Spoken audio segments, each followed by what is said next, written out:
All right, so welcome to episode 3 of the podcast presented by Trynyty. In case you missed that, our last episode featured an interview with North Scooters rider Lachlan Gauthier, as well as Trynyty rider Ethan Kirk. Be sure to check it out if you haven't already. My guest with me today is my co-founder of Trynyty, Mr. Lloyd Bureau. How you doing this morning, Lloyd? I'm great. How are you? I'm super excited, man. Today we're actually going to tell the entire story of Canada's first freestyle scooter company, freestyle scooter website, first ever scooter store. A lot of interesting young entrepreneurial stories in there, and so I'm really excited to get into it. Yeah, it's a hell of a story. It goes back time now, and you know, QC scooters, scootering, Trynyty. It's something that I really grew up with. Yep. And that was like an integral part of my education and my upbringing. So it feels really good to have an opportunity to kind of lay it out and get the story straight and share it with you guys. Yeah, I'm really excited to share it. So to start things out, obviously QC Scooters is a freestyle scooter company. And what was your initial introduction to that world of skate parks and like that counterculture, if you would? Yeah, so like a lot of scooter riders, I started quite young with my foldable scooter. My dad got me a Firefly scooter that looked like a Razor Pro model. It was basically the same thing as a Razor Pro model. A Firefly? Firefly, yeah. All right, yeah. That was what the brand was, but it was copy paste of a Razor Pro model. Right. I got that when I was 7 years old, and I didn't really ride it much. Mm-hmm. I kind of just I thought it was really cool and pretty, and I didn't want to like break it or anything. Yep. And then when I got a little older, around 10, 11, I was going to elementary school, and it was about a 10-minute scooter ride. And when I was a little older, my parents were like, yeah, you can go to school by yourself. So I would take my scooter, and little did they know that I would get to class late every day, because I would turn that 10-minute ride into a 30-minute like session, jumping little sticks and holes and like cracks in the ground and whatever. And I was just, if there's two wheels and I can jump and have a bit of fun, that's what I'll do. I've always tried to build jumps with my bike and and all that. So the scooter was just natural, and the reason why I would take it to school, it's because it's pretty simple. I can just fold it, put it in my locker, right, and it's just couple sessions a day where I could get to have some fun, go fast, and ride in the streets. So you said you were 12 at this point? I know I was 11. 11, and you were biking as well. It was just mostly scootering at this point. Oh, I would do. I had a nice, pretty good mountain bike, so I would just use that and build jumps at my cottage and just have a ton of fun with that. We would just like take little bricks, lay them up in like a stair set thing, find a piece of wood and like just jump off of it and see how far we could go, how high we could go. And, once in a while you get a speed wobble, fall to the side, scrape your arm and brush yourself off and get back up. Exactly. And I found those years where, like, looking back, it's amazing what that's taught to me, like kind of how to interact with my environment, know where I fit in, like in space. Like that's something that everybody needs to learn eventually, like coordination, balance, all that. So that was really, really a lot of fun for me. But as I kept going to school with my scooter, I was having more and more fun, and I was learning more new tricks, jumping a little higher. I was doing like tail whips with a foot on the ground, like foot plant tail whips. Yep.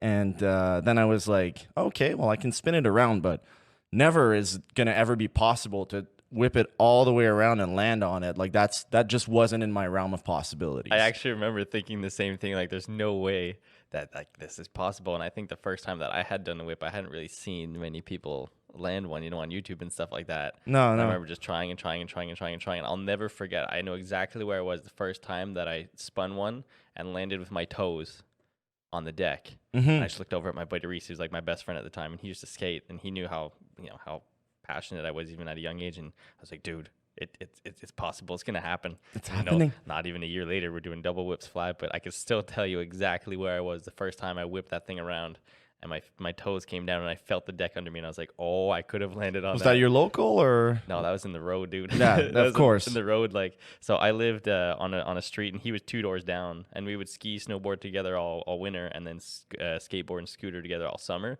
And it was just like on the road in front of his house, because I had a paved driveway and he didn't, so we had to ride on the road if we were chilling by his place. Mm-hmm. Just right in front of his house, just to the left if you're coming down the driveway, right there, just Nice. I can remember it like it was yesterday, man. Yeah. That's crazy. So you're 11. You're going to school, and you started doing more and more tricks on this Firefly. Yeah. And what was the natural progression from there? Well, like a lot of riders that started freestyle scootering before it actually was a thing, like it was mostly people like me and you that just wanted to have fun, and the piece of equipment they had in their garage was a scooter, and they were just like, I bet you I could do tricks on this.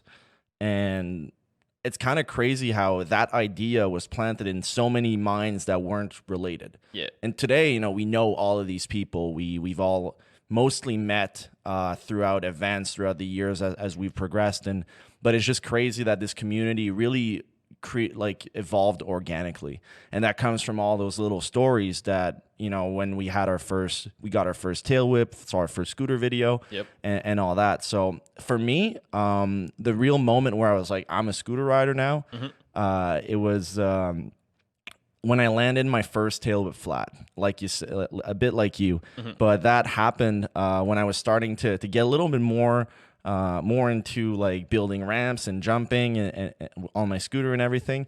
And I was at my uncle's house, and it was like a big construction site. So I started like taking pieces of wood and like just lining them up and like trying to ride on them and balance. And then my cousin Mike was there, and he saw me ride my scooter, and he's like, hey, did you know like there's dudes on the internet like making videos, and they're really good at doing tricks on scooters? And I was like, no, I'm the only one in the world that does this. That's not possible. I'm special, right? So then I went in online and I started searching, and what do I find? Scooterinsanity.com. Damn, I'd never seen that actually. What was scooterinsanity.com? Scooterinsanity.com is Matt Ogle and his buddies. Oh yeah. That back in 2004, 5, 6, they were making, just for the time, videos that were completely insane. They had ramps set up. It was a lot of Matt and his friend Daniel Warwick, rest in peace. I remember that name. Yeah. We used to do scoot sessions on the resource? Forums. I remember those. And it's a shame because I was really inspired by Daniel's riding and Matt mostly. But yeah, so I started watching the video, and there was like front scooter flips, like triple tail whips, whip to double finger whips on these ramps. He was backflipping in the street to flat. It was just, I was freaking out. I was like, whoa, I guess I suck. I thought it was good, but I suck now. So got to do something about it. So I went outside all pumped up, and I was just like, I bet you I could tail whip. I saw it on the video, and I just like 2-3 tries, got it all the way around, landed on it, and I was like, oh, okay, like this is it. Now I have a trick. Just now I gotta keep progressing. And do you think that video was like a source of motivation or more of a confirmation that type of thing was possible? It was both. It was both. It was both. Like all in one. I was just like, I knew this is what I want to do. I knew all of those tricks I wanted to be able to do eventually. That never happened. Like all of them except the backflip, right? Yeah, pretty much. We'll get to it. Yeah, I'm not a flipper. So from there, I basically I started riding a lot more. So when I was turning 12, I just started going to skate parks and just pushing my limits. And quickly, I started realizing my scooter wasn't strong enough. So after a few sessions, I broke my scooter. So I landed on the back wheel, and it broke like at the front. The Fireflies and the Razor Pro models had 2 holes at the front that were just perfect for making a spot where it could break. So it just like broke in half, and I was like, oh, well, now I no longer have a scooter. But yeah, so I went up to my dad. I'm like, Dad, I broke my scooter. He's like, oh, okay. Well, what do you think we should do about that? I'm like, well, my birthday's coming up. He's like, okay, let's see what these guys, if we can find you another. So I did a bit of research. I actually got in touch with Matt through his website. I sent him some emails. Sick. I was like, oh, I'm looking for a scooter, and I'm hesitating between the micro. I was gonna order a micro from Europe and heavily mod it, but I realized like that was a bit too expensive for me. So he was like, yeah, just get a Razor Pro model. And I realized it was the same model, just a little bit more reinforced. And like back then, it was pretty good. That's solid, yeah. And then he was like, but also check out scooterresource.com. There's a ton of more information that you might be interested in. So I go to this website, sign up. I'm member 2,451 or 2,450. And so I get on there and I just see like my whole world of scootering and opportunities just expanding. Yep. And I there was like the scooter of the day, like all the crazy sections with the videos. Everybody was posting their own edits on YouTube. Yep. So that just completely changed my life. Basically, I just started reading everything on that forum, and back then it was kind of doable. It took hours and hours, but it's what I would do when I got back from school. So I started watching, looking at everything, and I figured out there was ways that I could modify my scooter to make it stronger. So one of the most legendary videos in scootering is how to lock a folding mechanism by Brian Boston. Yeah. And I watched that video a bunch of times, and I was like, I thought this tutorial was like a professional tutorial, and like these people, but it's just like Brian in his basement by his computer, dim lighting, like it's just a super shady like operation, but at the end there's like bolts through it, and I'm like, why would you put bolts through it? So I looked it up, and I was like, it makes it stronger. So I'm like, I got to do that. So I've picked up some bolts, locked my folding mechanism. Yep. Then I found out that you could put like rails on the side to like not rails, but like square tubing. Yep. And if you put the right holes in it, you can reinforce your deck. And then I realized you could take an old piece of handlebar and put that inside the fork. And that would reinforce your fork. Yep. And I just... It became an engineering challenge to stay on a scooter, and that's what I really liked. I was like, okay, like I gotta build this. 50% of my riding depends on the prep. Right. Depends on building the right piece of equipment that will be completely unique. So that was what was so drawing to me from to scootering is that everybody had their unique ride. It was just so different, and I was like, that's what I want to do. So I kept getting inspired by the community online. And in the winter, so I'm from Quebec City, and the winters here are pretty brutal for any, like, compared to most places in the world. Yep. So we have like 4 or 5 month winters, and during those times I can't ride, obviously. So I'm like literally just going, just spending all my time on my computer checking out scooter things, or I'm going snowboarding or whatever. But the whole time I'm like missing my scooter. So I'm thinking about it all the time, and I started like realizing online and through my own riding that the parts that were on the scooter weren't designed to hold up. No. So I used to ride with one of my good friends, Emile Otis.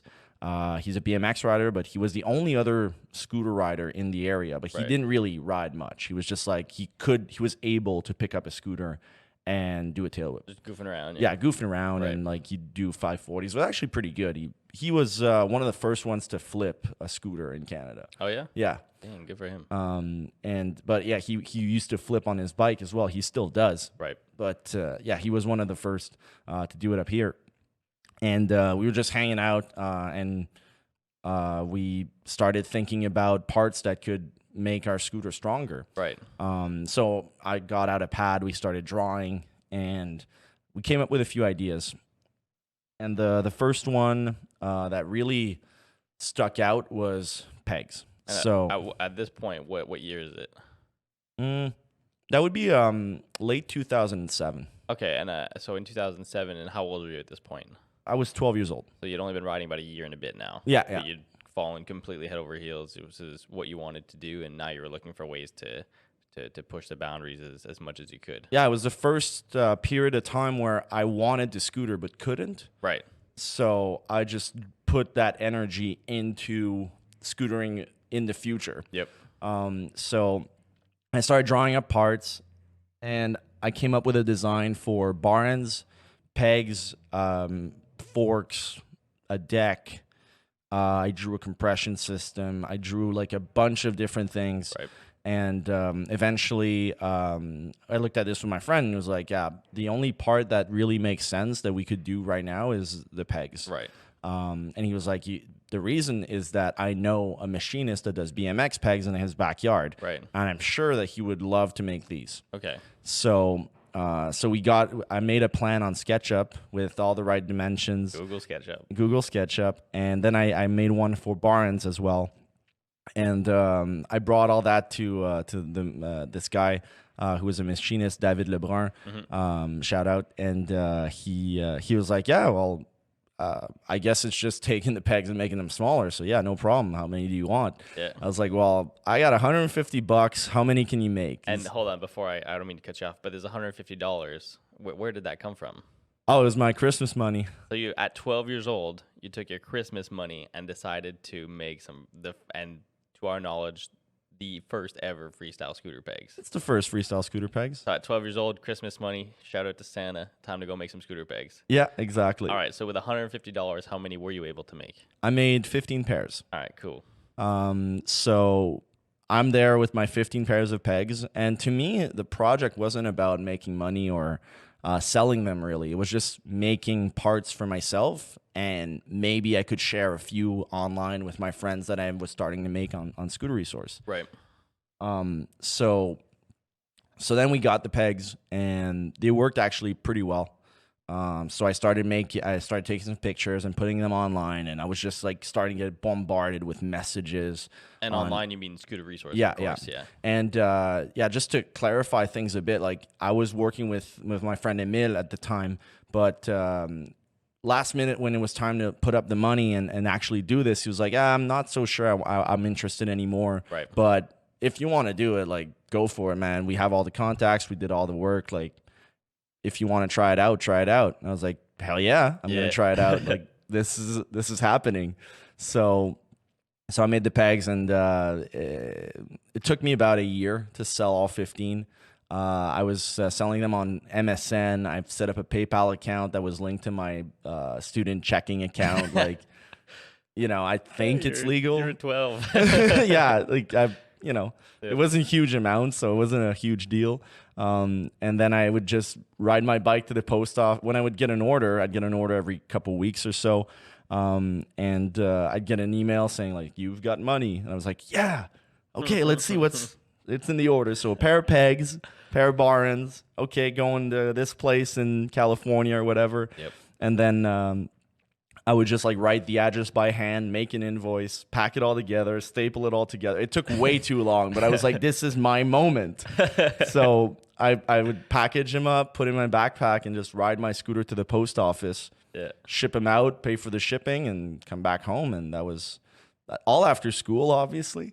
But yeah, that was my fun, my version of having fun in the evening.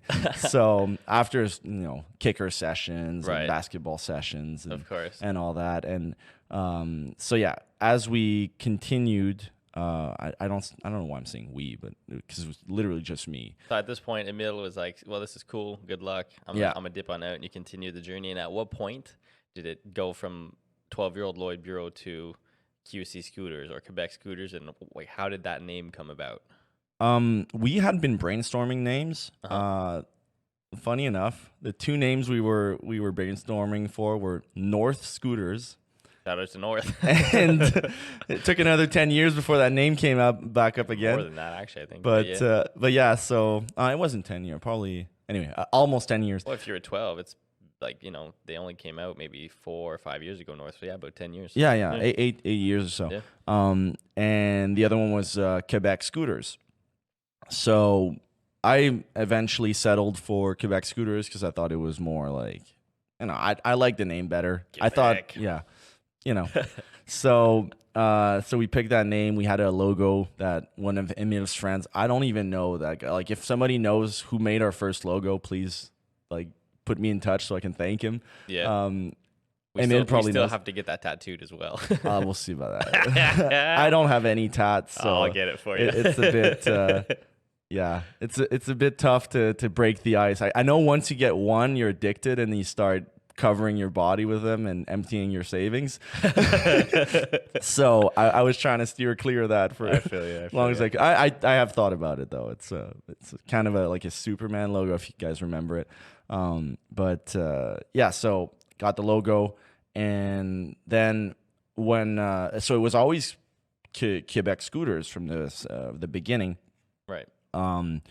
But then I started realizing people really liked the pegs. Right. So I sold out of the first batch. I made another batch, and I sold out of that. And then... And how long did the second batch take? You said the first batch took about a year. About a year, right? Second batch probably took like 2 or 3 months. It wasn't very long. And you then, were getting better at this, obviously, so you're getting accustomed to all the everything. Shipping methods. Yeah, shipping, it's... I was getting accustomed to all the processes. Right. And managing the PayPal and all that. So I realized that PayPal had what you called like HTML buttons. So it would basically, you could create a button that would be related to a product and an amount of money. Right. And then you would copy that code into a website, and then that little button would appear, and it would just be perfectly linked. And I was like, this is amazing. Probably because back then it was Elon Musk managing PayPal, so everything was like smooth. Fantastic. Right. Not so much right now, but that's a conversation for another time. And I realized like I was starting to get a lot of requests for a website. And I was like, I don't know how to make a website. I'm barely 13 years old. Right. So then I actually eventually did turn 13. And we put I got together with one of my friends from high school who was a couple years older who knew how to code. Yep. He knew how to code CSS, HTML, and Flash. And so he was like, yeah, but to start, I can't do the whole thing. I can help you make sure it works well. But here's a website for you to teach yourself HTML first. Right. Like, you got to do that first. So I was like, oh, God. Okay, I guess I'm going to learn to code. So 30-year-old Lloyd is in the basement learning to code. Yep. And I finally managed to put a page together where I could put my HTML buttons. And I'm like, the page works, but now I need a menu. And the menu was made with Flash. So my friend helped me put everything together, gave him $50. And then I was like, oh, now I have to host it. But I didn't have any money.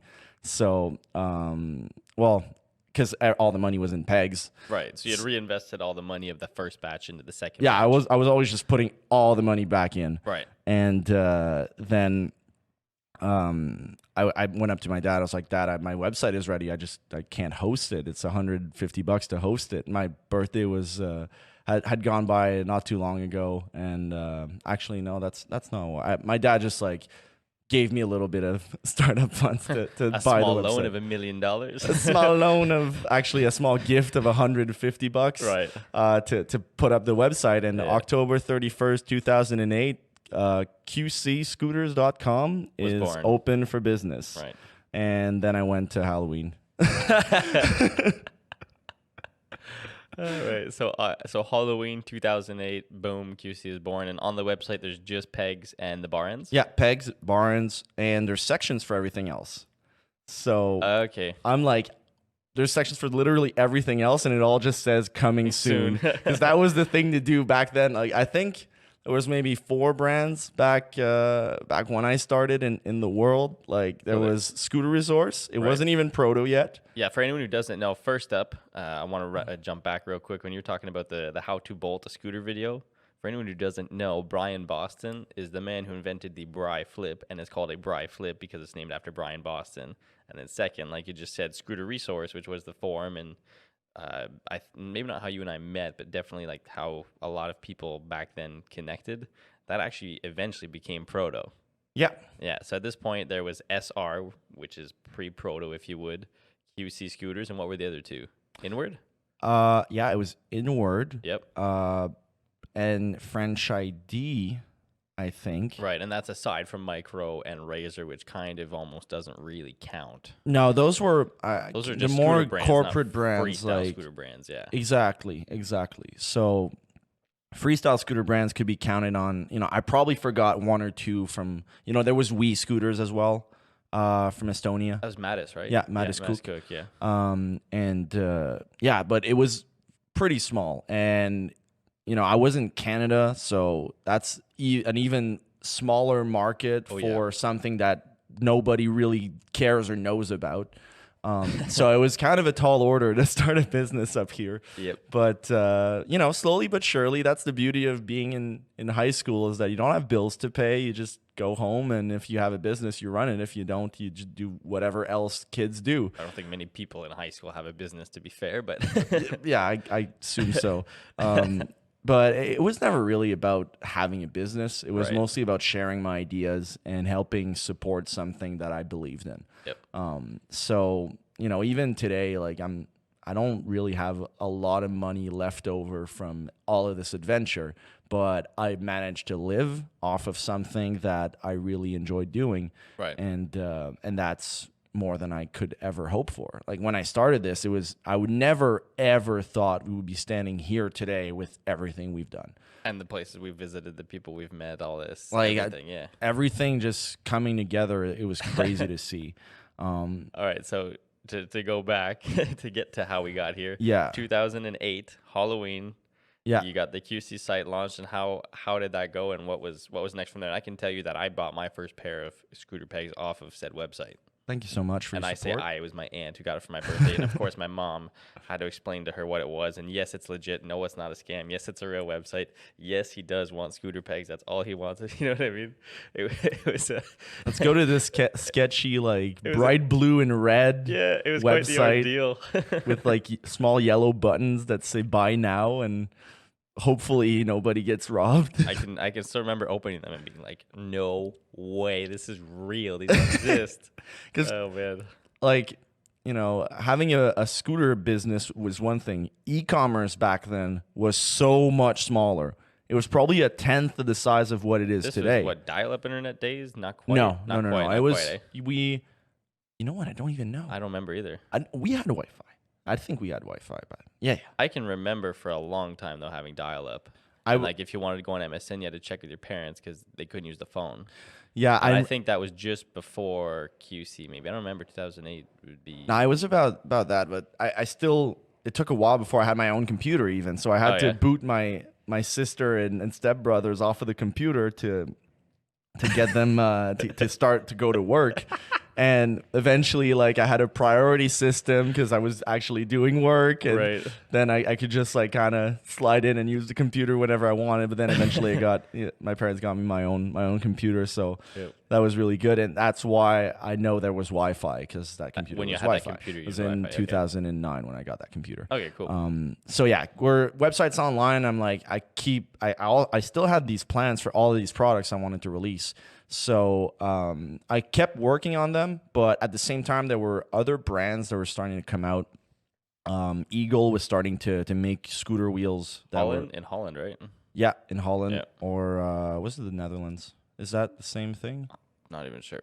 I'm confused. Anyway, it's that area. District was starting to. Well, no, District was in 2000. Well, Eagle and District is the same owners, so I would assume it would probably be around the same time. But yeah. So I started looking at other brands, what they were doing, and getting inspired, and realizing that manufacturing products in Canada was going to be quite hard. But I still kept pushing. So I started designing more parts. And Andrew had come out with Andrew from Proto. Yeah, the SR fork, which was the first threadless scooter fork. It was all made out of steel. I bought a set for myself. They were indestructible, way too heavy, but they were indestructible, and they were just awesome. I actually never rode one of those forks, and I wish I had. I had the SR fork, ICS kit, buff bars, Razor Pro model, bolted deck, square reinforcements, and Eagle Sport wheels before they were Eagle Sport. Before they were scooter wheels. Did you ever win Scooter of the Week with that setup? No. No? No, I was close, I think, but yeah, big shame. But yeah, it was pretty sick setup. So yeah, I realized that forks were now a thing that scooter brands were making. So I was like, how could I make my own? So it took a couple of years before I got there. So I think in 2010, I started a design for a fork, and I drew it up, and we made a piece out of a single block of aluminum Right. at David's machine shop. Same guy making the pegs. Yeah, exactly. Right. And my dad for my birthday got me a block of aluminum because that's what I That's wanted. what you get at 14 years old. Yeah, 13 years old, right? I wanted blocks of aluminum and tubing to make bars and other parts. Yep. So I started making T-bars. I don't think I made very many. I think I made like maybe 4 or 5. But you could order them. It took 5 weeks to make them, but they were stainless steel T-bars. So I sold a few of those, and but the fork was a really interesting project. So we made the one-piece fork, and then I brought this fork to a foundry, which they would do just sand casting. Right. So they took the fork, made a mold, and they would just put it in this like sandbox, like compress it, lift it up, take off the mold, close it back down, pour aluminum into it, like molten aluminum into it, Right. heat treat it, machine it, and then I had a one-piece fork that was truly not, one piece, sand casted. Yep. It had an integrated Starnet, and that was back in 2009. The first scooter fork with an integrated Starnet. Well, wasn't it technically just like an integrated thread? Yeah. Yeah. So the SR fork had a hole in the tube, and you would put in a Starnet. Right. But installing a Starnet is always a little bit tricky. So I figured I'll just put just a hole with threads, and if people want to use ICS, they can just drill out those threads because, to me, drilling something isn't complicated. Today, asking somebody to drill something is the end of the world.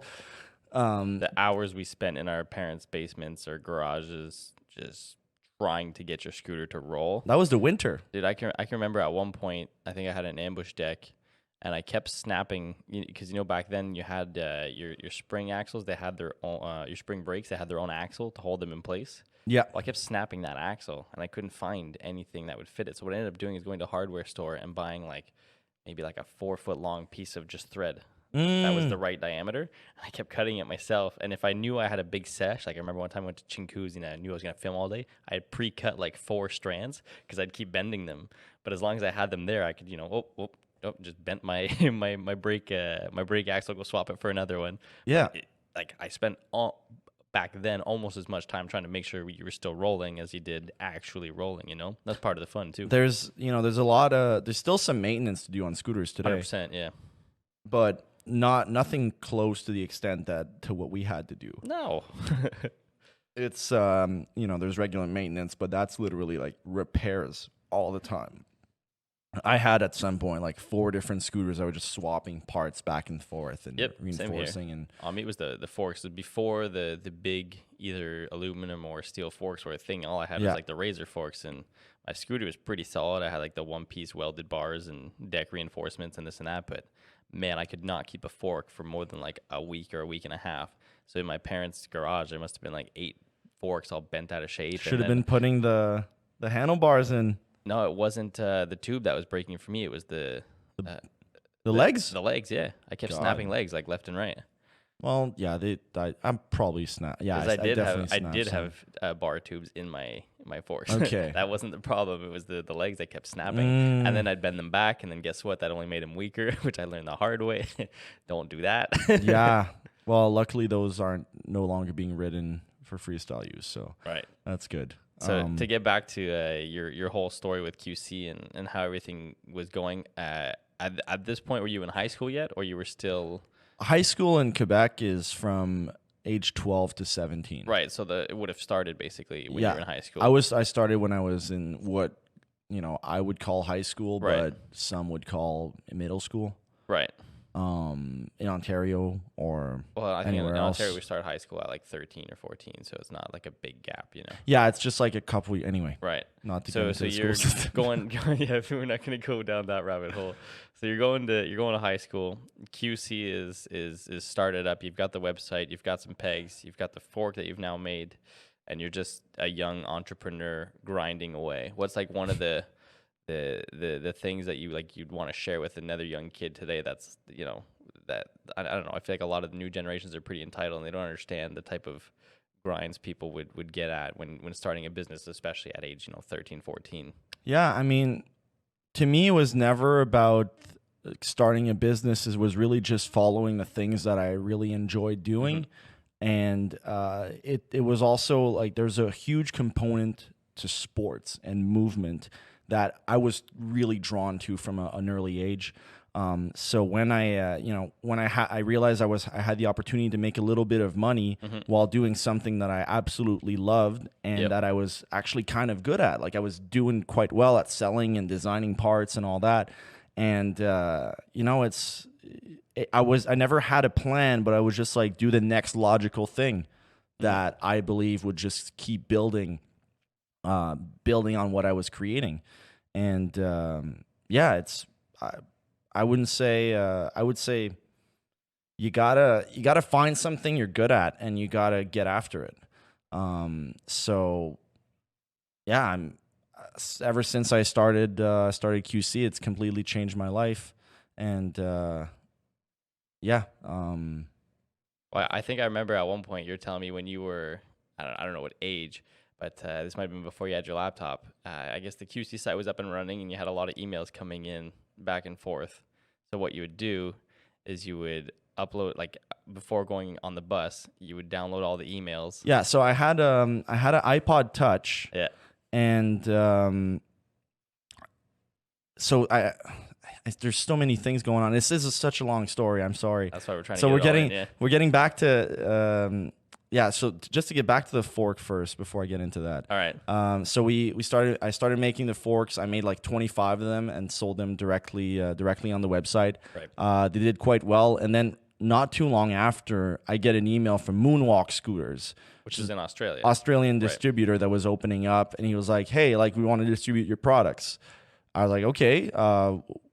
Like I see the email, I'm like, "What is distribution? Like, what did they mean?" So I started researching a bit. I asked a few questions, and then I realized that they wanted to sell my products, but I had to sell them a little bit less expensive so that they can make money selling at the same price. And I was like figuring out margins and supply chains and all that. So then I realized, okay, well, that's fine. What do you guys want to order? Here are the prices that I can sell them at. Like, we want 250 forks.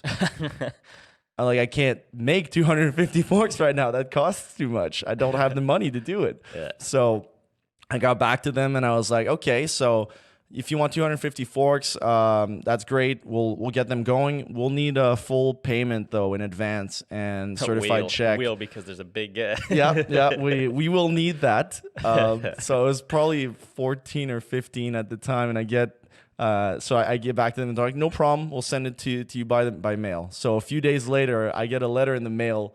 And there's a check for $16,000 waiting for me. Like, is this real? Like, the whole time I didn't think it was real. Right. So I'm like, okay, I have the money now. So I call the factory and like, we need 250 of these bad boys. And they're like, okay, cool. So they got them done. Yep.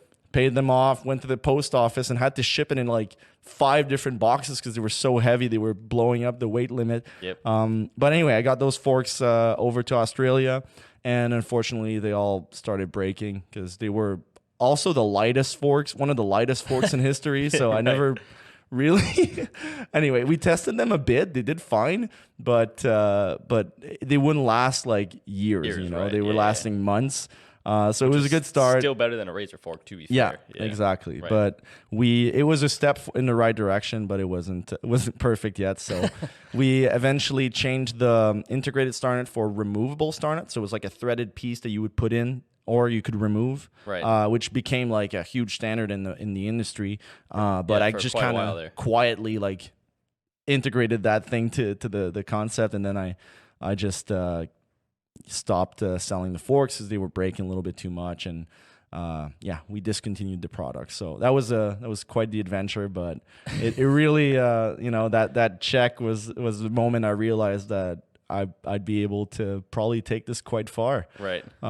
So yeah, and then when I was in high school, I switched schools, and in my fourth year to go play football at the highest level in the province, because I was really into that, and the school I was at didn't have a great football program yet. So to get there, I had a 50-minute commute. 50. Yep. And I had to leave at like 6 a.m. to get to school in time, because I was just so far. So I would be at the bus stop at 6, and I had my iPod Touch in my pocket, which had all, like you said, all the emails from the last night, because it's all around the world. Emails are coming in all the time. Yep. So I have those emails in my pocket downloaded, and I get on the bus, and first thing I do is I whip through all the emails and answer them and put them all in my outbox.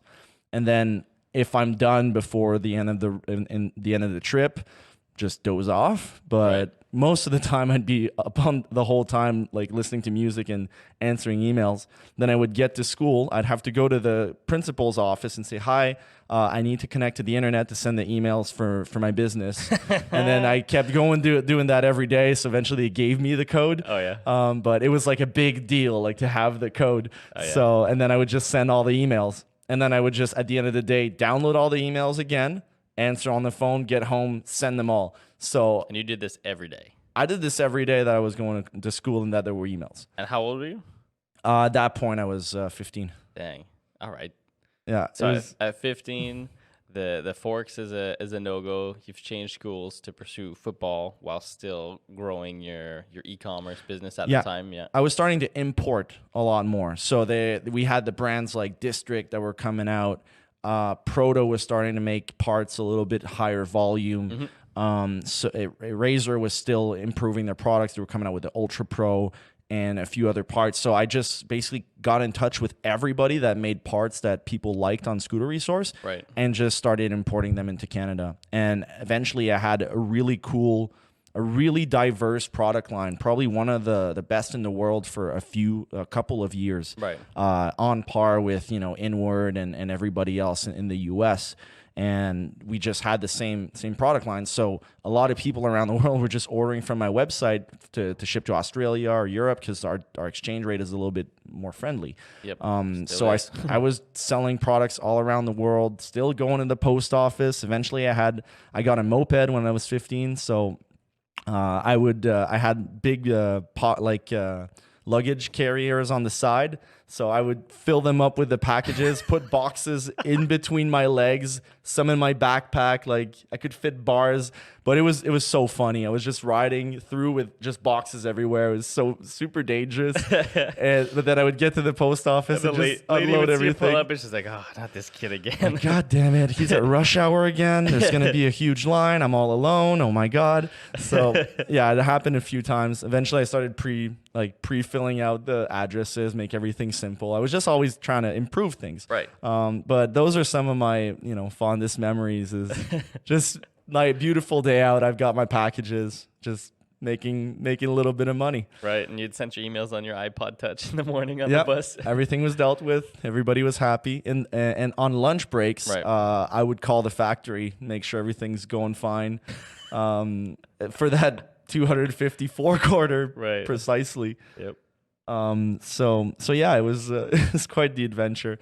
And throughout all that, we were starting to organize more and more events. So if you're organizing more and more events, when was the first actual scooter event? The first one was in 2009, Inflow Bike and Skate Park, which is still open. Shout out to still Inflow. Open. Will Truax is doing God's work.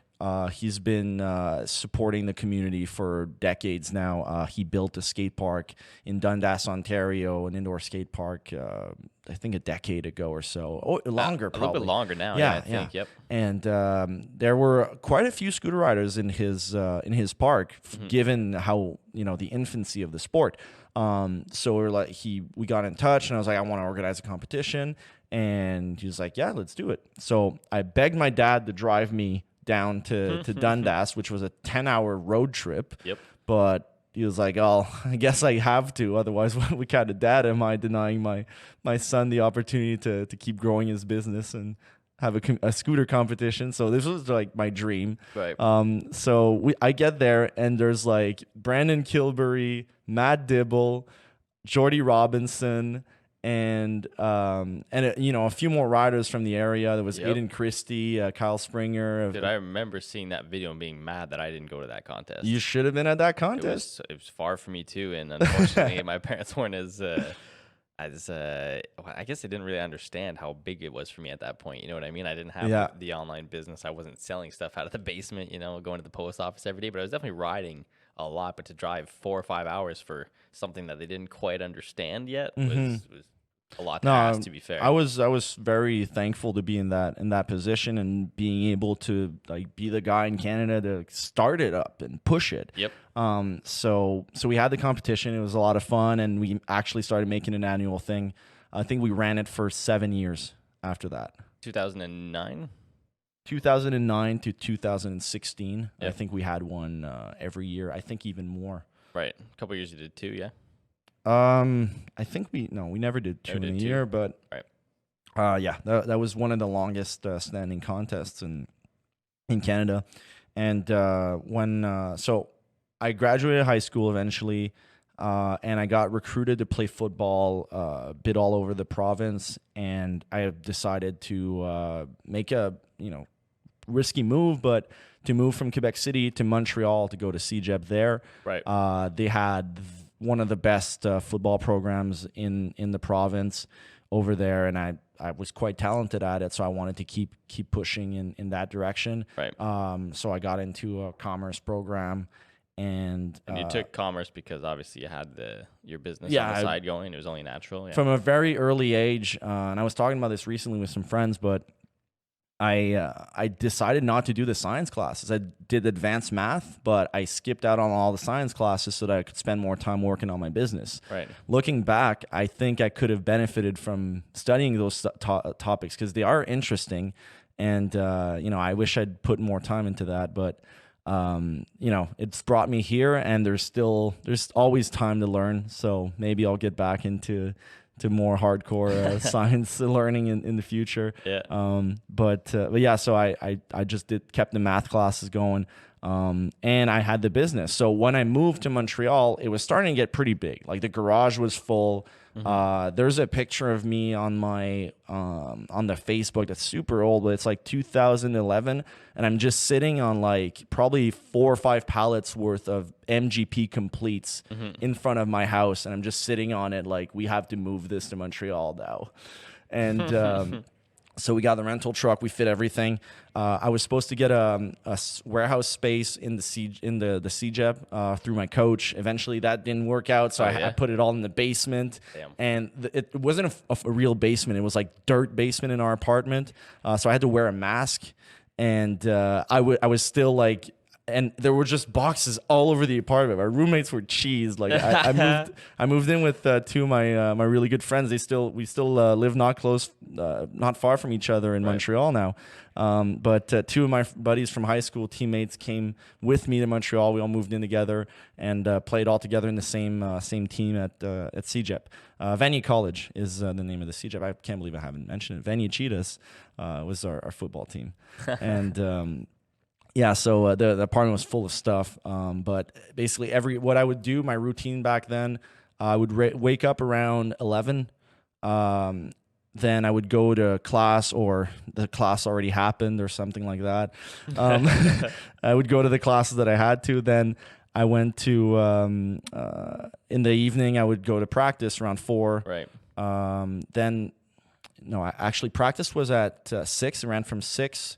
We had meetings, and then it ended around 10 p.m. We'd get home, eat, and then work from midnight to 3 or 4 a.m. because that was just a time where nobody was bothering me. Right. So I could just focus really on processing the orders, getting everything ready. I would print out all the orders, and then I would put on my mask, like breathing mask, go to the basement, and like pack everything by myself. And like, it was way too much work. I had teammates coming through.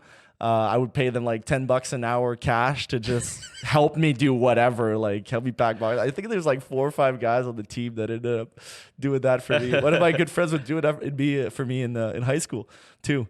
So when he got his license, he was the one driving me to the post office, driving me to David's to get parts and productions. So the network was very important. I was alone in the business, but I was never truly alone running it. Like I always had a bit of support from my friends and family, not financially, but like not too much. But it's been really a group effort building this. I'm thinking also about all the website changes. I want to say thank you to Brody McMaster for helping me build 2 full websites. With Dreamweaver and Volusion back then, like we set up a new e-commerce platforms that completely changed the business, and then I was fed up with doing all the shipping myself, so I found a logistics supplier in Montreal, a warehouse that I didn't know companies did this, but I just warehoused all my stuff, gave them a list, and then I would just send them orders. And they pick and pack. Yeah, a PDF version of the order, and then they would just pick and pack and ship it all for me for a fee that was like, to me, absurdly low. So I started doing compared that. to doing it with the mask on and paying your boys $10 an hour to come into your shitty little basement. So then I was like, fuck it, mask off. I'm going to the logistics company. So we moved everything over there, and as soon as we did that, I could focus more on keeping the website stocked and everything, and really drop my my operational hours. So the quality of the service I was providing was better. Sales started going up, and that summer, 2012, I was like, we've never done a scooter tour. Well, I guess we should go over how we met then, because that was just before that, no? Yeah, it was the year before, 2011. So it was the year before in the info contest that we referred to earlier. I had actually never been to a scooter contest before.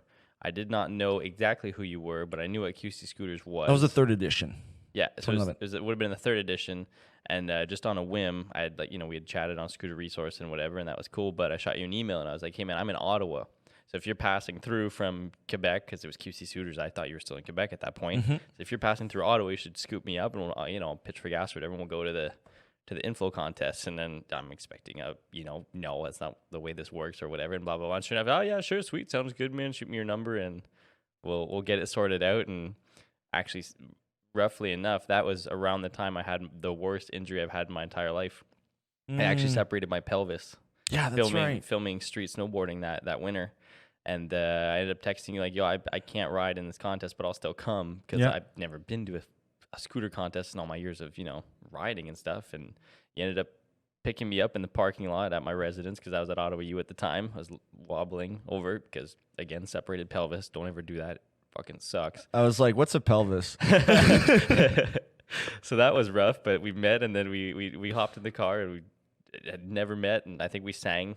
Like 30 minutes in, like we're just jamming to the same tracks, and it was like, okay, I like this community, like we the fact that we were both riding this obscure piece of material, instantly there was a connection, and that's what I find is great with our community. Well, it's cool, because I've had like a similar connection to a lot of other people just for that exact same reason. You connect on like this level that unless you actually are a part of the community, you can't explain it to somebody on the other side. We can try to put it to words, but it's like an instant. It's really just a big family. Really, like the best way I could explain it is just one big ass family, And so I pulled up with my dad's Chevy Suburban, loaded, and like.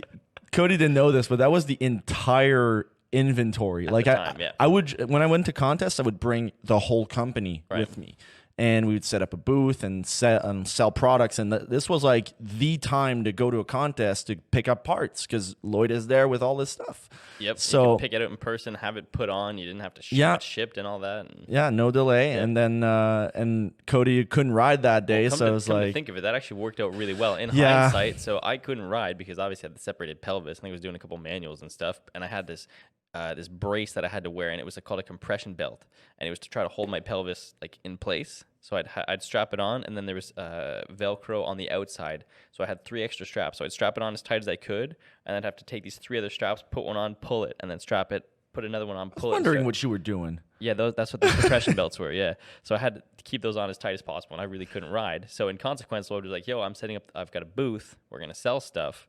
So if you're down to help me out with that, that'd be cool." And I was like, "Man, this dude gave me a ride. You know, it'd be cool. Whatever I could do that, no problem." And you ended up being on the microphone on the contest because back then I wasn't the one doing it. You know, No, I was chopping up English and slurring a little bit. You know, slurring and not managing the tricks too well. Luckily, back then there were a lot less tricks. Yeah, it was a lot simpler times. When I stopped emceeing was when like the trick selection tripled overnight. I was like, I can't keep up anymore. Can somebody else do this? So you were on the mic, and for the first time ever, I've got all these amazing scooter parts in front of me, and I'm actually helping kids figure out what's gonna fit, and it's funny because that was like the start of like how we met, and it didn't take long before I was selling scooter parts for QC scooters. Yeah. And the inflow contest ended up going pretty well. Yeah, it was a good time. And then that was 2011. Yep. So we stayed in touch. And in 2012,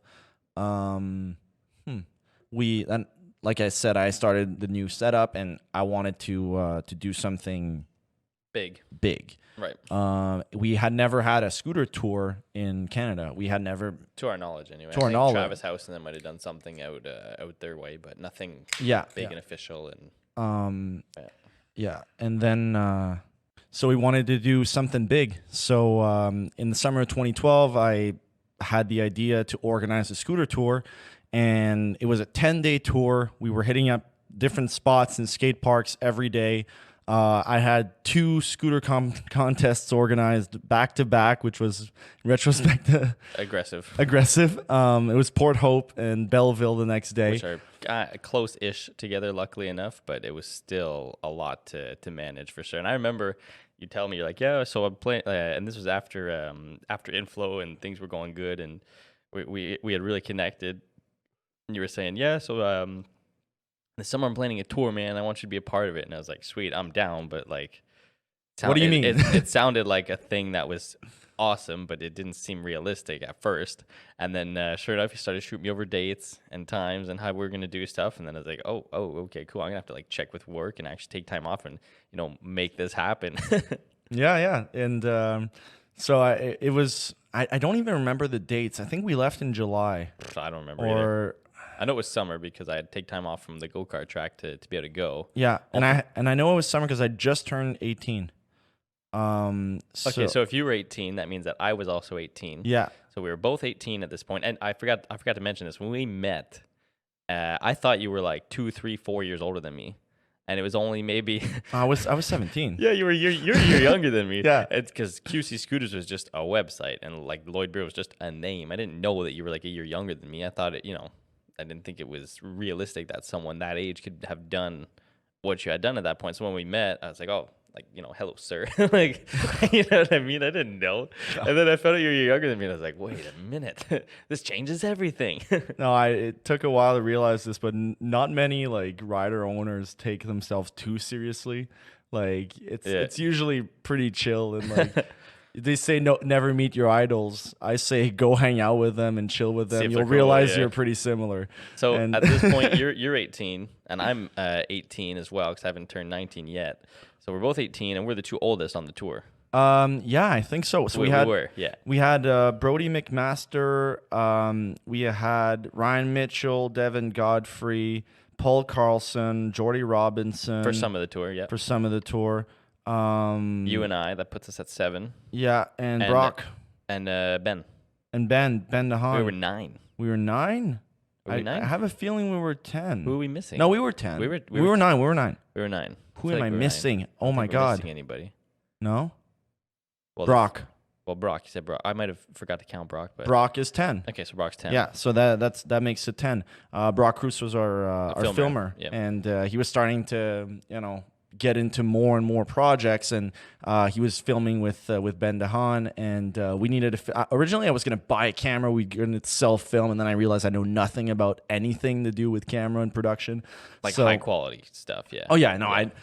I didn't even touch on this, but I was making edits like all the time as a kid, and I did like on the tape cameras, and you'd export everything, put them on YouTube. I have probably 60 videos or so on YouTube right now. Still, a lot of the audio has been muted for Some aggressive copyright comments reasons. too. Yeah, if you a little bit of hate here and there makes us tougher. It's normal.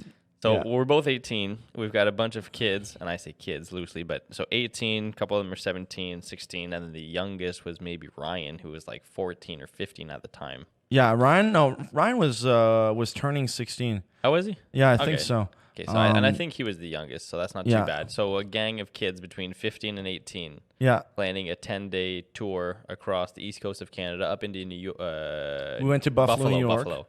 Right, and that was summer of 2012. Yeah, and we actually had waivers signed by all the parents to make sure like I could bring them over the border. I didn't need to sign a waiver because I was 18. So yeah, and it was dope actually. Like I made a poster, I announced all the dates, and everywhere we were going, it was just so many kids showing up. It was surreal, man. I can still remember pulling up to Port Hope, which was a bit of a trek for my parents, and obviously they hadn't taken me to that first info contest a while back, but at this point they were 100% on board. They couldn't believe that I was about to leave for 10 days with a bunch of buddies and just like ride scooters, and that was a productive activity, and that was like a thing. And they're like, oh, so that's a thing, all right. And then we pull up, and my mom's leaving, and she's like, you sure about this? Yeah, Ma, we're gonna be fine. And she's like, okay. And then we had the contest. They ended up, I think my mom and my sister stayed, watched the contest. They're like, well, this was cool. Yeah. And then it was time to leave. I could see my mom was like a little bit worried. She's like, all right, bye. I hope Lloyd drives safely. See you in 10 days. Yeah. Speaking of driving safely, I think at some point. No, I know that at some point we were in a parking lot, and there was like, I remember this. I was in your truck at this point. There was like a grass or gravel patch that was like a bank. Yeah. And then there was a parking lot on the other side, and we needed to get there. We were here.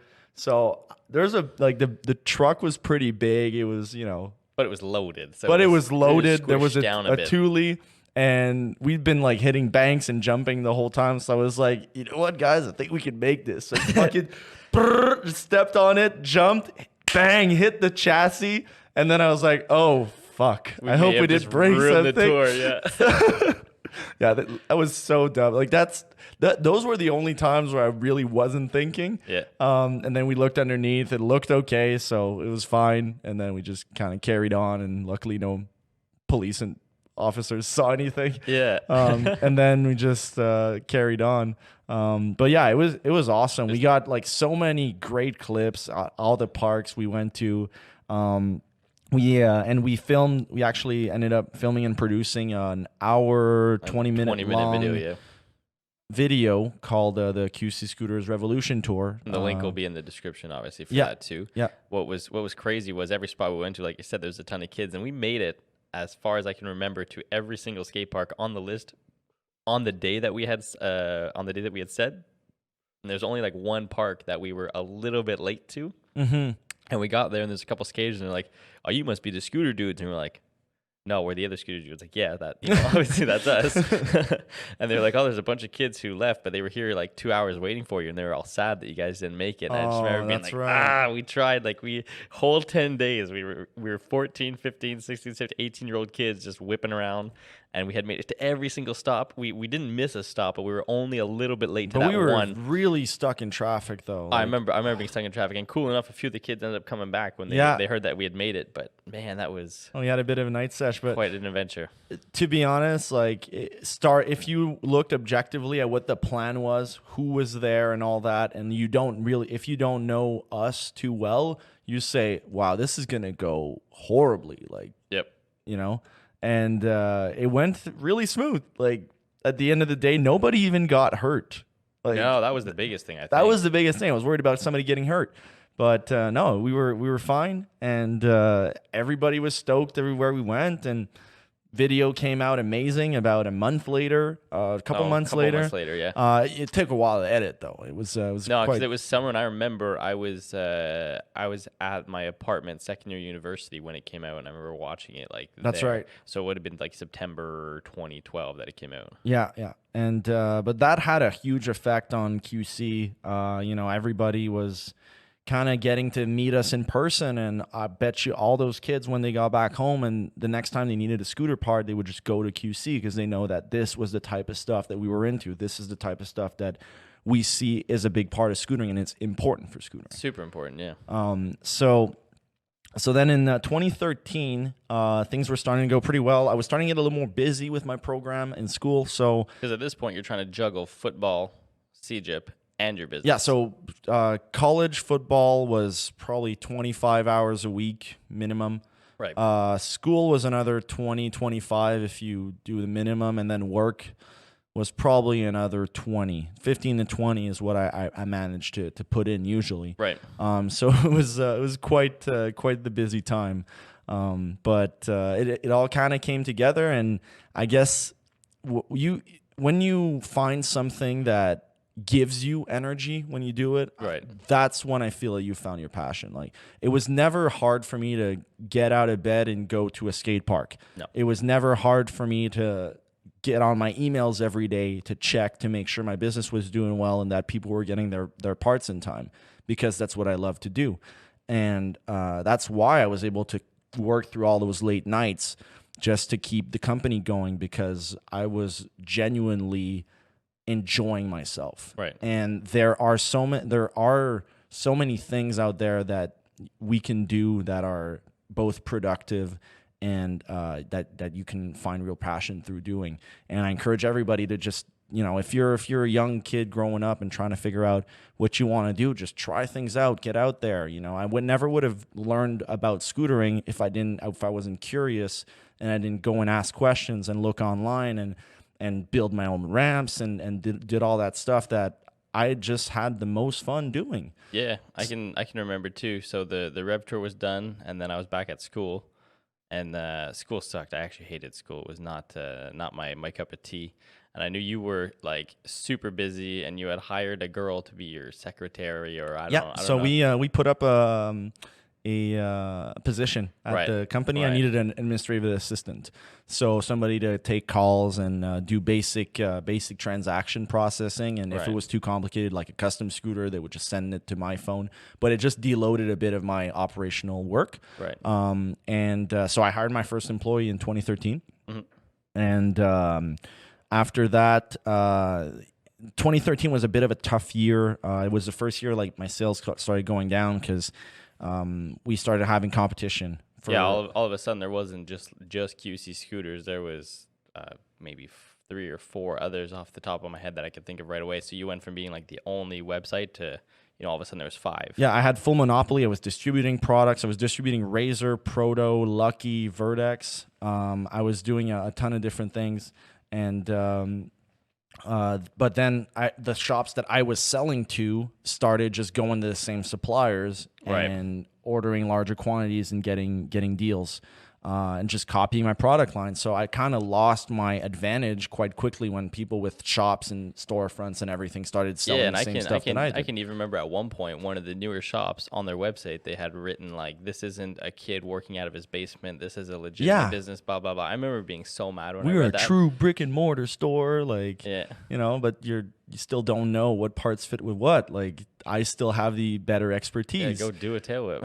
So what would happen is people would call my store, get all the information, and just buy the same products and install them themselves at the different shops. So it's a bit, it is business. Like that's stuff that happens. So I had a bit of a sales decline. Yep. So I ended up laying off that employee. And for 4 months, I kind of just worked by myself. I was done CGIP and I had a semester off. So I started working on that a little more seriously by myself. Right. Not that I wasn't serious, but I was kind of in trouble trying to figure out a new solution. So I started a new website project that didn't go too well, but I won't get into that. But I was expecting sales to go back up, so I hired Cody to do customer service. So how that happened, I don't exactly remember the timing. I think it was some I don't remember the timing either. At some point, I'd come down to Montreal to help you out with a few things like team related and this and that. And I was like, man, if there's ever anything like, that you need help with, I don't have a ton of experience as far as like coding a website goes, but I know everything about scooters, so I could take care of the team and customer service. And Biggest thing was learning French. yeah, well, the thing is, I actually knew French. I did Yeah. speak French at that time, but my French was not like French. So for people who don't know, in Ontario, French is a lot different than it is in Quebec. And on top of that, I had only spoken a little bit of French at school. As soon as I was outside of school, I wasn't speaking French. So to be able to talk French over the phone to someone in Quebec and convince them to buy a scooter was a bit tricky at first, but I was, I ended up figuring it out. But I can still remember telling you, like, if you ever need help, that's I would love to do that. And what's crazy is, had I not had that conversation with you, we probably wouldn't be here right now. If I hadn't like gone out on a limb and said, if you want help, I would love to help. That phrase changed my life 100%. Yeah, it's planting the seed in somebody's head, getting the idea going that this is something that is also in your head, and that's willing your things into reality. Is like, you've had this vision for what you wanted to do to help me out, and I realized that you were probably the best person to do this for me. Right. And we started working together. And at this point, I was actually, I had left school because, like I said, I hated university. I really wasn't about it.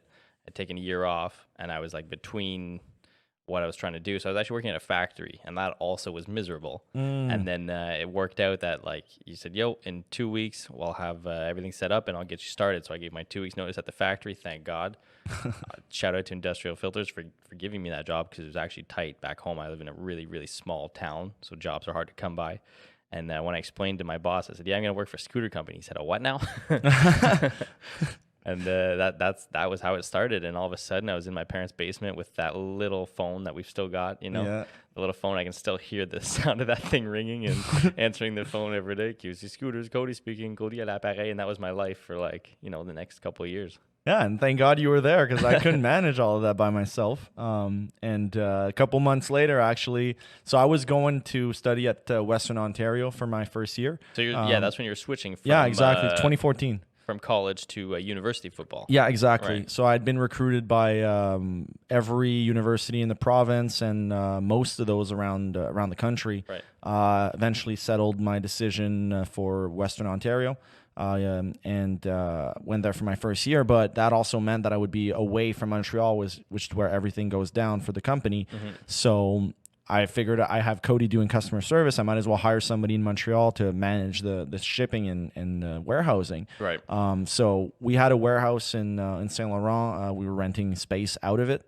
And I hired Marc-Antoine Landry, who was he was doing a lot of events in the scooter community in Montreal. He was from Chateauguay, and he'd been involved in the community for a very long time. And I was installing a subwoofer in my Civic because one of his friends knew how to do it, and I was just hanging out with him, and I was just talking, and I came up with the idea, like, hey, like, what are you doing for work these days? Like, well, not too much. Like, I'm still, I'm still in school, but finishing up. And I was like, well, do you have a bit of time, like about 20 hours a week? I need somebody to work at the warehouse and ship orders for QC. And of course, for him at the time, same as me, it was like a dream job, Yeah, exactly. So he was like, yeah, I could probably figure that out. So, same thing with you when you came over for 2 weeks. I stayed at my place and at Vanier, at Vanier, and then you did. I trained you for 2 weeks, and then I was like, Cody, this is your job now. Sending you back home. Here's your phone. Here's the login to an email. Here's the login to the website. Good luck. Yep. And but no, we talked pretty often. We were well equipped. Yeah. Exactly. Yep. And then Marcus adding on to the group. It made a fun little team. It was an interesting dynamic, but it was crazy because I was in. So after I had started with you at QC, I'd left the job at the factory, and then the next September, I actually went back to college. And I studied snow resort operations at Georgian College, which is now extinct, sadly enough. Fucking shout out to, yeah, dude, they're closing my program. This is the last summer, so people are going to graduate this summer, and then they're going to shut it down because of low attendance. That's too Which bad. is brutal because it was an amazing program. Well, there's low attendance at the Hills too, so that's probably a trickle down effect, yeah. But I mean, what's crazy is like everyone that I graduated with either has a job in the industry or has another job that they got through through that, kind of like me. Like it was actually a good program. It's just I think that Oh, and you did well in that one. Like I loved that, man, and it was perfect. It was right up my alley. There wasn't a scooter industry operations program, so I took snow resort operations. That was the closest thing, and every time I'd ask about school, Cody was like, "Yeah, I just got invited to make a speech this class because I'm doing well, and they want to hear about what I'm doing." They loved it too, because not long after, I was at one point we had gone to Spain with Logan Mackin, one of our team riders. Yeah, because he was 17 at the time, so his parents were like, "You're not going to Spain alone," and he's like, "Well, I'm not going with my parents," so I ended up going to Spain with him. So like they had me give a speech like in one of the classes about like how I got myself into a position where I was going to be going to Spain, and then in the marketing classes often they would have me just explain what we do at QC with the Instagram and stuff like that. And I remember at one point I explained to my teacher the origins of what a hashtag was, because like originally when Twitter started, if you went into the search bar and you wanted to search like scootering, if there wasn't hashtag scootering on the tweet, it wouldn't come up. So originally the hashtag was like a filter for the search. Yeah. And when I explained that to my marketing teacher, her mind was blown. That's not a nice indicator usually. They should know that stuff, but luckily you were there to teach it, so all good. It was pretty funny. So that had worked out pretty well, but I was in Barrie, Ontario, which is like maybe 40 minutes north of Toronto. You were in London, Ontario, which is like 3-4 hours from me west, I want to say. I'm guessing. West, yeah. Western, we'll go with west. And then Marcus was in Montreal. So we were actually pretty spread out running this operation, if you would. Yeah. But I would make it back to Montreal during the off season, right? In the summer as well. And we actually, every time we had events probably 5 to 10 times a year. We would have a scooter event, so I knew we would all meet up at that point because that's how I always set it up. So it turned out quite well. We had a nice little team going. We had events all over Quebec, all over Ontario, and when I saw that we were having a lot more competition in the business, I decided to focus really on reinvesting in the community, creating events, and making sure people were stoked to ride, because that was the strategy. And then eventually so you were studying snow resort operations, and one of the cool things was that we got your program supervisor to approve you to work for me as your co-op. Your co-op. So the way SRO, the Snow Resort Operations Program, worked was from September to like November, we'd be in school, and then usually do a co-op. And because it was Snow Resort Operations, they actually flipped everything around so that your co-op was from like the start of December to like, May-ish. That's the only way you could work at a ski hill. So my first year, I actually worked at Mount St. Louis Moonstone, which is a family-owned hill in Ontario. They have one of the best terrain parks in all of Canada, and I loved that. But the thing was, I was making snow. So I would work like from 7 p.m. to 7 a.m. And if it was cold enough, we worked. So sometimes we would do like 10, 11 days in a row of 12-hour shifts. And you had to be there about a half hour before, and often we'd leave an hour or two later. So these 12-hour shifts were often 13, 14-hour shifts. Not only that, I would get home because it was about a 35-minute commute, sometimes at like 10, 30, 11 a.m. I'd get home, I'd jump on my computer, I'd hammer out some QC stuff for a few hours, and then I would sleep from like 3 till 6 if I was lucky, whip back to the hill, go make snow, and then come back. So that was what I did my first year. And then I actually almost left school after the first year to move to Montreal to do QC. We almost did that. But instead, what we ended up doing was I ended up talking to my program supervisor, and I explained, I said, look, this is what I'm doing. It's not snow resort, but it's a similar industry. It's still an individual sport, it's still, a gravity-assisted sport, if you would. And I want to go to Montreal and do my second co-op working here. And he was like, yeah, I don't see why not. But the first year we had tried that, and the lady who oversaw co-op was like, no, it's not ski. It's not going to work. And so I went straight to my program, the head of my program, and he was like, forget it. Like, you could definitely do that. It's close enough. It's cool enough. It's like, not your own business, but you're heavily involved. So he approved it. Because the other option was building your own business, right? Yeah. Well, starting your own business, but that would have had to have been a ski or snowboard like heavy. But because it was already started, it was already established, they could see we had a lot going on. My program supervisor was like, sweet, I know you skip class quite a bit, but I know you're not at home doing nothing. I know you're at home answering emails, answering phone calls. Like, I'm doing snow. yeah, exactly. So he knew I was actually involved in it, and he said, sweet. So that next I guess it would have been that December, I moved in with Marcus actually in Chattagee, and I spent a month living with Marcus, and then I sublet an apartment from January to May that second year of my college, and I got to do my co-op. I co-op was working with you at QC. Yeah. So that was the beginning of 2016. Yep. And that brings us kind of to the next Next chapter. phase. Phase. Yeah. So I wasn't doing so well with the business. Like I said, competition was pretty fierce, and I was kind of losing my advantage. Yeah. All of a sudden, everyone and your uncle had either a brand, a shop, wanted to be a distributor, and like you said, you were the only freestyle scooter shop in Canada for a long time. And all of a sudden, we went from like 1 to 4 and then 4 to 8. And all of a sudden, there's like 12, 15, and a bunch of bike shops were selling scooter parts too. So it got pretty fierce out there. No, it was tough. And I was losing whatever money I was making from distribution because they were just ordering directly from the brands and everything. So it didn't. It wasn't going so well, and I kind of just looked at the facts. And after spending the summer of 2015, we went to Las Vegas to ISA. With Ethan, we did probably 4 or 5 events during the summer. I was just like kind of scrambling to just get something moving. Like it was just I didn't know what to do. And then in the early 2016, I kind of looked at everything, and I met with Cody and Marcus, and I was like, guys, like. I think we can't keep going this way. You know, we're gonna have to find a solution. And if I'm honest, I do think if you weren't at school also playing football, and I wasn't at school, and Marcus at the time was studying to be a welder too, so all 3 of us were at school trying to keep this. This was all part time. Yeah, so I think had you, I, and Marcus all been full time, things may have been different. We'll never know, but I think it was smart that you took the decision. You sat down. You said, "Look, you're here. I'm here. He's here. We're all trying to do this together. At this point, it's just not working." And you found a solution. So I figured I should try and sell the company. Yep. But I didn't want to sell it to anybody. I didn't want to just like liquidate the inventory and just be done. And QC's dead. You didn't want QC to die. Yeah. And like Cody and Marcus had jobs. I wanted to keep. I didn't want my inability to keep the company profitable to cost them their job. This was also my co-op, so yeah, we needed to keep it going. I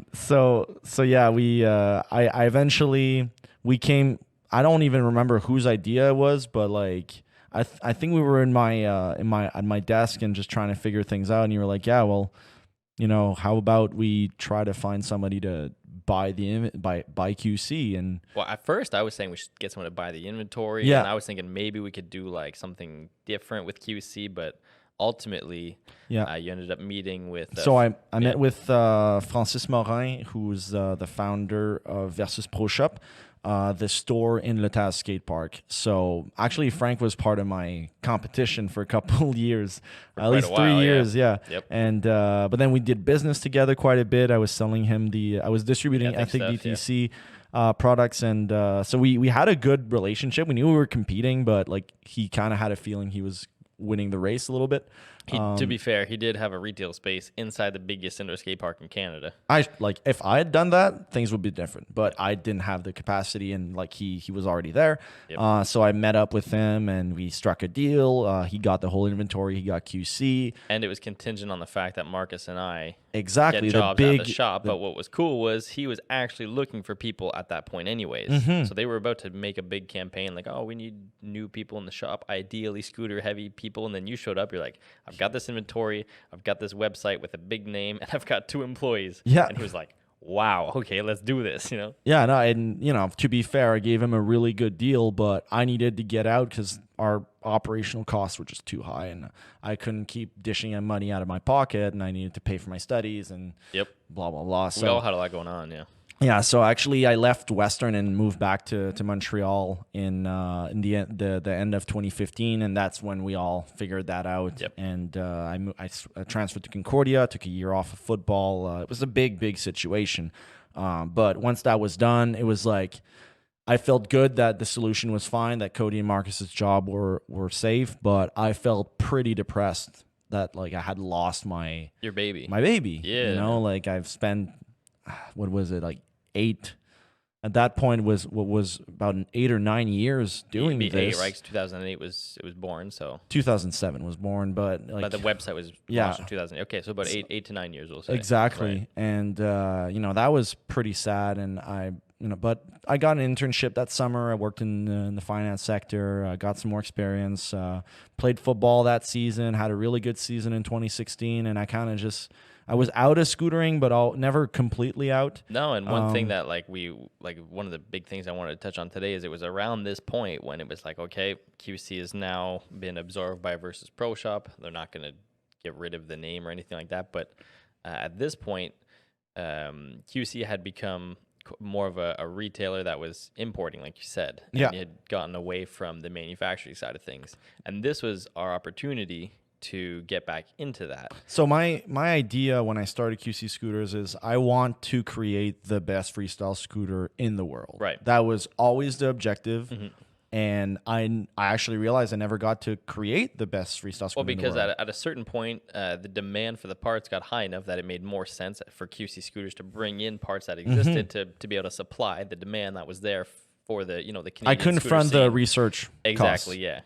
So Development, yeah. Exactly. So, but we were actually in the last couple of years that I was running QC, we were prototyping some parts. Right. We had been working on these were parts that we had, kind of thought up. Cody together, and Marcus were drawing them up together. Yep. We were creating a brand within QC and trying to figure that out. And that's where Trynyty was born. yeah, like we got exactly. And I was missing the entrepreneurship. I was missing the scooter industry.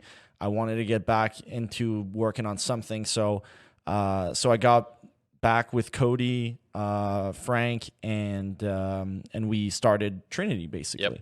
Yep. So Trynyty was the brand name that Marcus had come up with a few years ago, and I was still in Barrie when we had first come up with the name. Yeah, but we had not really set anything in motion, and he liked the name Trynyty. I liked the idea of having the 3 Ys, and then that's where that was started. Yeah, and so we started the company in the late 2016, and we applied for a spot in a business incubator called Ep.3 Innovation Center, who's connected with Concordia University, where I was studying at the time.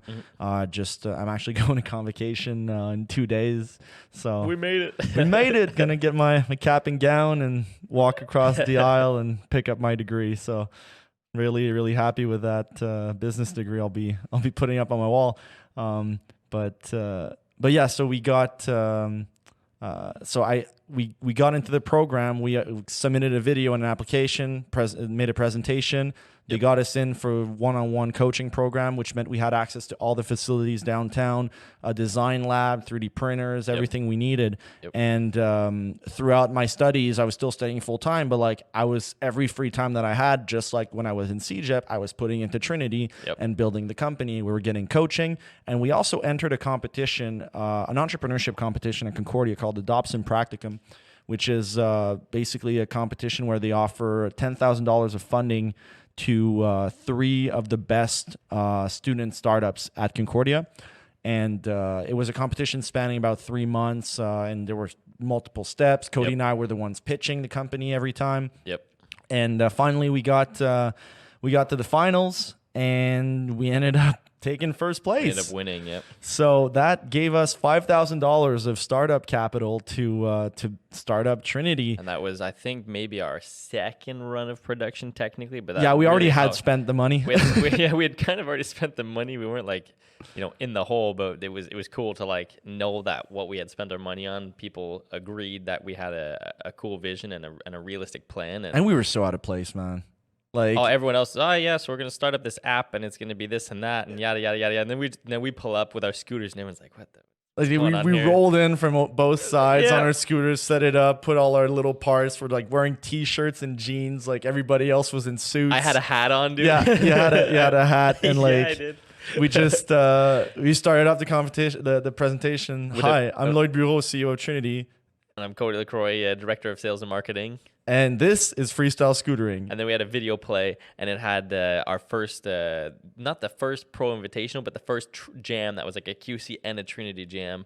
And we had, Jai Walker from Australia sending double backflips, and there was Ethan was obviously there, doing like the big rail tricks. And so we had like a 20-second video, and all of a sudden people's minds were blown by like what scootering was. And then we told like basically the story we just told, except like 3-minute version, and then explain our plan moving forward. And they liked us enough to think, you know what, forget all these little tech companies out of not always likely amount to something. No, and There's a real passion here, and I think that was the thing they that saw that shined it through was the real. most. Yeah. You know, we were so far ahead in our development that it made such a huge difference for us to get that grant.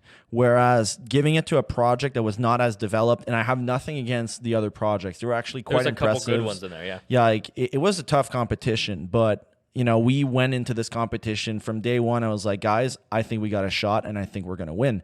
And this is how we're going to do it. And we kept working at that, always in mind with the eyes on the prize. And when it finally happened, it was almost relief. Like, I was really happy, but I was like relieved that it was over, that we'd done it. You know, it's one of my fondest memories.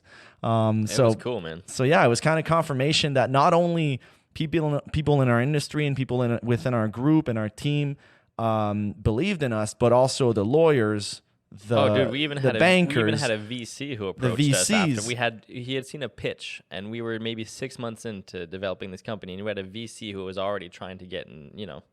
Yeah, we had investment offers on the table. It was like overwhelming almost. They were just trying to boost our growth. And thank goodness we had our coach at District 3 to kind of guide us through that phase, and actually Frank too, Francis, who ended up, of course, you know, acquiring QC, who is now our partner in Trynyty. I think it was good to have his perspective on everything moving forward, because all of a sudden we were these kids, young adults in demand. In demand, and I think we were able to keep a level head through the help of our coach, and you know, obviously having Frank as our business partner too. And from there, I guess this was 2016 when we got no, that's 2017. So it was the start. End of 2017, we start getting more serious offers.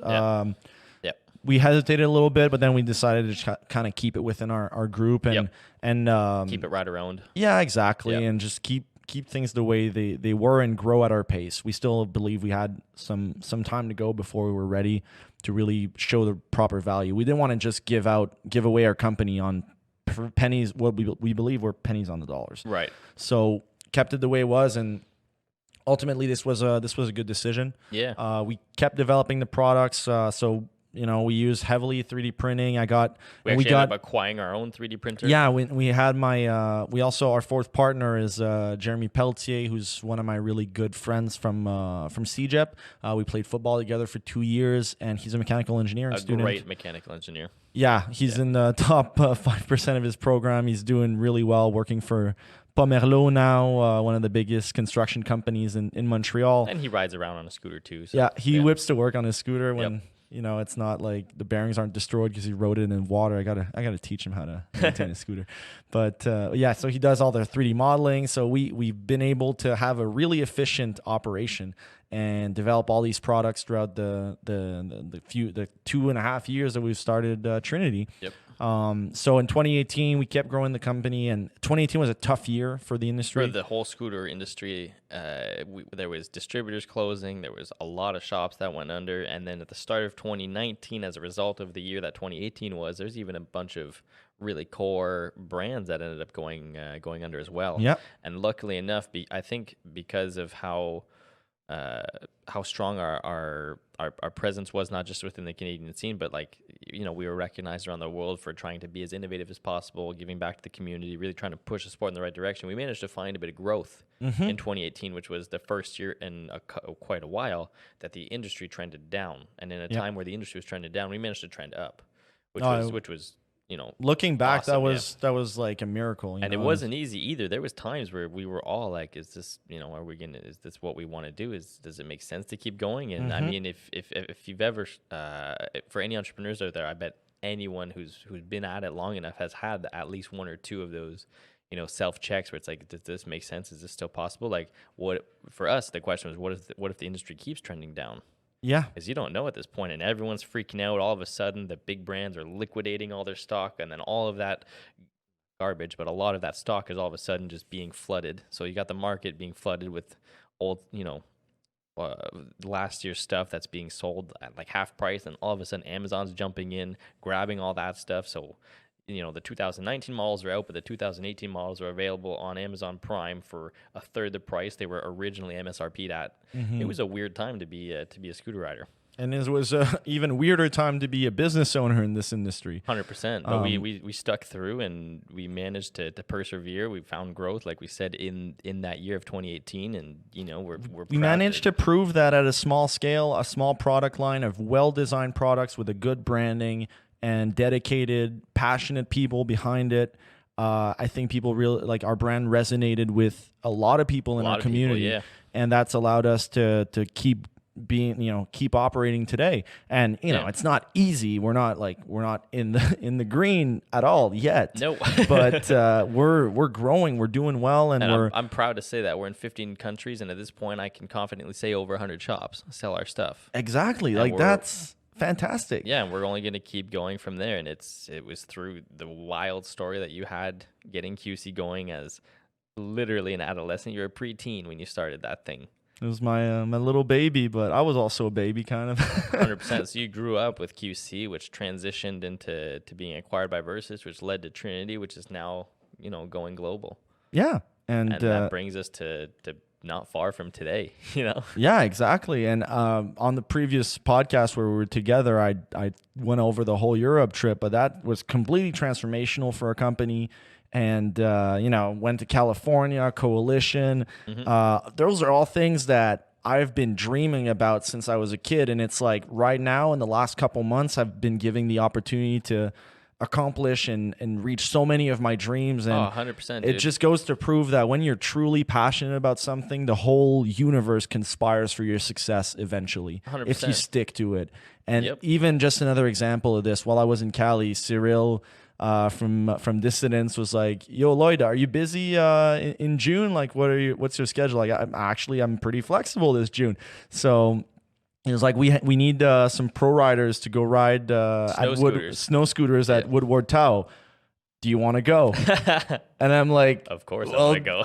Of course I want to go. I've never been to Woodward, any of them. I haven't been at all. And it's June and I want to snow scoot, of course. Like that's now snow scootering is a huge passion of mine now that's open. It's like starting over. If you would have told me when I started scootering at like 13, 14, that someday snow scooters would not just be a thing, but like you can shred those things. I wouldn't have even believed it, So I'm heading over June 16th to 22nd, booked my flights last night. So I'm heading over to California again. And just another example of how, dreams do come true. Yeah, and I mean, had we given up on Trynyty, or had we let the scooter thing go because there's not enough money to be made or this or that, I would have never ended up getting the opportunity to work with Nitro Circus. Doing color commentary for the scooter events out in the UK as well as in Paris.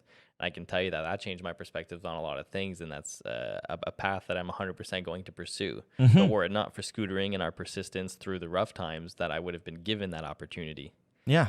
So I think it's really important too, as hard as you can to pursue your passions. No, you got to get out there, figure out what you want, figure out what you're good at. But, having a passion is what will keep you getting up in the morning. Now when I know there's Trynyty stuff going on that day, like I'm jumping out of the bed, like I'm stoked, Even to come here this morning to tell this story, it was exciting because I knew this evening. You mean? So, but yeah, that's short version, as short as we can make it. That's the short, long version of how Lloyd started QC. Eventually, I got involved. Versus ended up acquiring QC. We started Trynyty, and that basically brings us to today. Yeah, and great things for the future. I mean, there's a lot of things in our industry that's still going on. Brands are folding. Some are joining. Distributors are closing. New ones are opening. It's a weird time, but if there's like one piece of advice I can give to people is support the riders. Yeah, and if you're keep riding. If you're gonna give your money to somebody, give it to somebody who's gonna actually ride a scooter, who's doing it not because they're trying to make a ton of money, but because they're trying to push the sport in the right direction. They're trying to support the scene. When we started Trynyty, there's 3 Ys in the name, which some people think looks kind of weird, but those 3 Ys are our 3 commitments to the sport. Their why, like why we do things. WWHYs. Why we do this? We do this for the innovation, because like we explained at the very start, when we really first started scooter riding, the biggest struggle was being able to roll on something without it breaking every week. So we wanted to be as innovative as possible. We wanted to give back to the community, and we wanted to ensure the sustainability of our sport, because like we said, in 2018, we saw a big drop off in sales, which eventually creeped back up. But we don't want a few years like that to result in the sport folding on itself. So as long as we can continue to innovate the products that we're selling, give back to the community that we call, family at this point, and try our best to sustain the sport as long as possible. Those are our 3 commitments. And as long as we're still doing those things, Trynyty, I think, is still going to be a thing. Yeah, and one of the biggest things right now in our market is I think at some point we're going to have to get together and figure out, really define what a scooter is, and work on on some sort of standards for us to be able to all kind of work together and help the sport grow. Oh yeah. And it's not going to be easy. A lot of people don't see eye to eye on everything, but I think the riders need to come together, whether it's through forming a rider alliance, which is a name I coined a long time ago. Nobody steal that. But it's going to take the community coming together and trying to rise up above the big corporate entities that are trying to, well, they're always going to be there, and we're going to need them eventually to get involved and support us. It's got to be in the right form from the beginning. And we've been searching for identity quite a long time, but I think we're close to having something that's ready to grow, tremendously. So I'm really stoked with where we are today. I'm optimistic about the future, and I'm really excited that we get to still do this. Me too, man. Yeah. Cheers to that. I think this is a good time to put an end to it. We've done the whole story of how QC was started, how it transitioned into Trynyty, what brought us here today. I think it's been a super fun time, and I'm glad to hear all those details that I'd never heard about. About the start of QC. We appreciate anyone who's listened to this podcast start to end. We actually have a special episode in French with Kevin Demay up next, featuring Mr. Lloyd Bureau doing his side of the Quebec France crossover. Yeah. So that's going to be a cool bonus episode we have coming out. We really appreciate you guys taking the time to listen in.